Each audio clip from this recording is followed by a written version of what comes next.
Баршаңызға сәлем, каналыма қош келдіңіздер. Бүгін сіздермен ең дәмді әрі дастарханыңыздың сәнін келтіретін муравейник дайындайтын боламыз. Ол үшін видеоның соңына дейін қарап, каналға тіркелуді ұмытпаңыздар. Шұңғыл ыдысқа жұмыртқамызды салып, үстінен қантымызды салып, жақсылап араластырып аламыз. Кейін бөлме температурасында еріп тұрған сары майымызды салып, жақсылап араластырып, үстіне жылы сүтімізді құямыз. Кейін үстіне 1 қасық ас содасын салып, ванильді қантымызды салып 1 қасық, барлығын біріктіріп жақсылап араластырып аламыз. Кейін ұнымызды електен өткізіп, тығыз қамыр дайындап аламыз.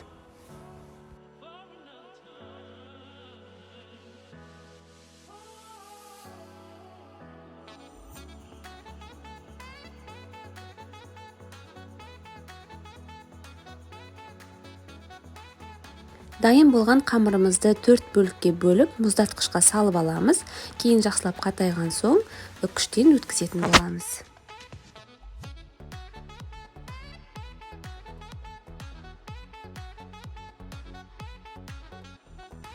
Видеода көріп тұрғандарыңыздай, мұздатқыштан қамырымызды алып, ұнға аунатып, ұсақ үккіштен жақсылап өткізіп аламыз. Әрдайым ұнмен араластырып отырамыз. Сол кезде қамырымыз бір-біріне жабыспай, жақсы пісетін болады.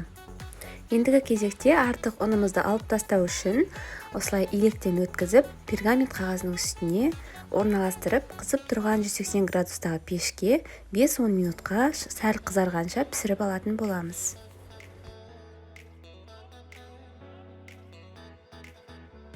Қамырымыз осылай тез дайын болады. Сәл ғана қызартып аламыз. Кейін қолымыздың көмегімен жақсылап үгітіп аламыз. Тез оңай үгітілетін болады.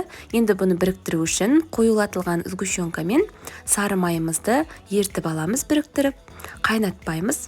Неге осылай жақсы болу керек. Неғұрлым сапасы жақсы болса, соғұрлым креміңіз жақсы шығады.